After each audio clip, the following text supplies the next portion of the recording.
Baik, bismillahirrahmanirrahim. Assalamualaikum warahmatullahi wabarakatuh. Alhamdulillah, alhamdulillahirabbil alamin, wa bihi nasta'in, wa ala umuri dunya waddin, wa ala alihi wa sahbihi ajmain. Amma ba'du. Pertama-tama dan yang paling utama, marilah kita senantiasa memanjatkan puji serta syukur kehadirat Allah Subhanahu wa taala, karena atas berkat limpahan rahmat dan karunia-Nya kita masih bisa untuk mengikuti kelas daring ini.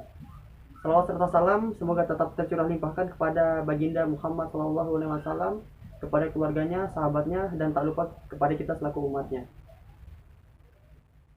Yang terhormat Ibu dosen Ibu Sulis Mariati MPD selaku pengampu mata kuliah Filsafat Pendidikan Islam.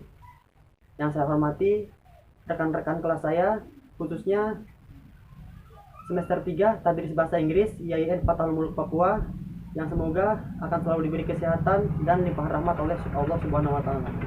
Amin amin ya rabbal alamin. Berdirinya saya di sini untuk mempresentasikan hasil kerja saya, yaitu dalam mata kuliah Filsafat Pendidikan Islam yang berjudul Ontologi Progresivisme dalam Filsafat Pendidikan Islam. Mari kita mulai materinya. Baik, yang pertama, sebelum kita membahas ontologi, sebaiknya kita tahu dulu apa itu ontologi progresivisme. Nah, progresivisme di sini berasal dari kata progres, yaitu berkelanjutan. Dan menurut kata lain juga, progres yaitu perubahan. Jadi, yang diharapkan oleh para filsuf ketika kita menguasai metode progresivisme ini, maka akan terjadi perubahan-perubahan yang signifikan dari sebelumnya menjadi yang lebih baik. Dan juga progresivisme ini merupakan bentuk reaksi atau timbal balik dari pengajaran umum pada murid-murid atau anak-anak di kelas. Nah, langsung saja kita masuk ke materi yang kedua, yaitu prinsip-prinsip progresivisme. Nah, di sini progresivisme memiliki setidaknya 5 prinsip yang setiap prinsip itu bisa diterapkan di ruang kelas atau ketika kita mengajar.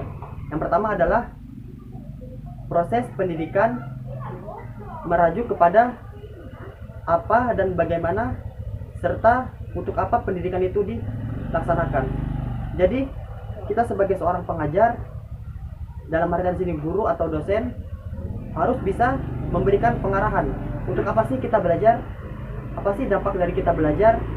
Dampak dekatnya, dampak sedangnya, maupun dampak jauhnya. Seperti itu. Jadi, dengan mengetahui dampak dari kita belajar, maka anak-anak murid akan senantiasa bersemangat.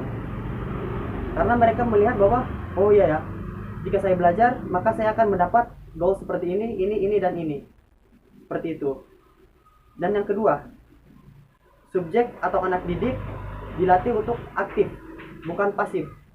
Nah, maksud dari ini adalah anak didik atau subjek pengajaran itu dilatih untuk tidak hanya menerima materi dari guru, tidak hanya menerima materi dari dosen, namun mereka juga harus bisa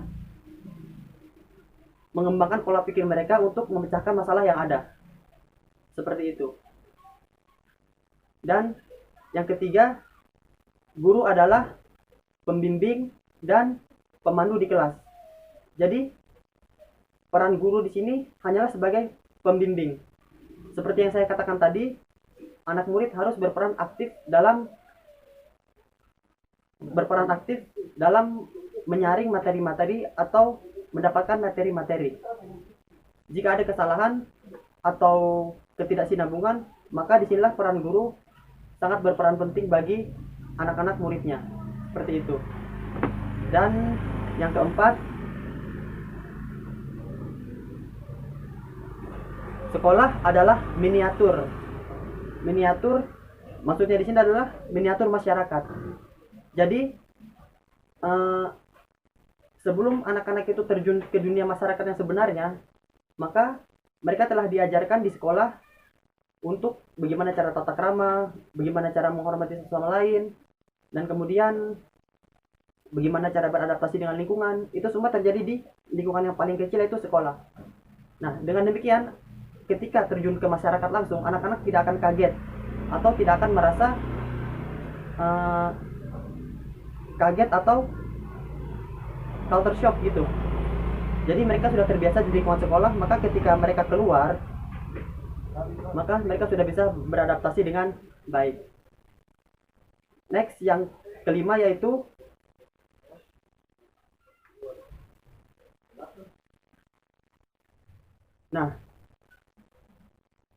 yang kelima yaitu proses pembelajaran di kelas mengambil tindakan pemecahan masalah.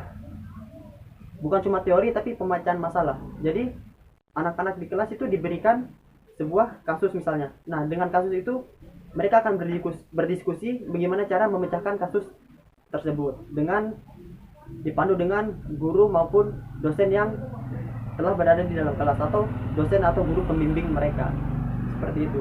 Jadi bisa disimpulkan di sini bahwa progresivisme yaitu perubahan yang akan terjadi ketika mereka telah melaksanakan kelima prinsip tersebut. Bisa jadi anak yang tadinya pemalu, bisa jadi aktif, anak yang tadinya susah bergaul, bisa jadi orang yang mudah bergaul, yang mungkin pengetahuannya belum luas. Dengan adanya prinsip-prinsip progresivisme ini, maka anak didik akan terlatih untuk memecahkan masalahnya sendiri. Baik, mungkin itu saja presentasi dari saya. Kurang lebihnya mohon maaf. Wabillahi taufiq wal hidayah. Wassalamualaikum warahmatullahi wabarakatuh.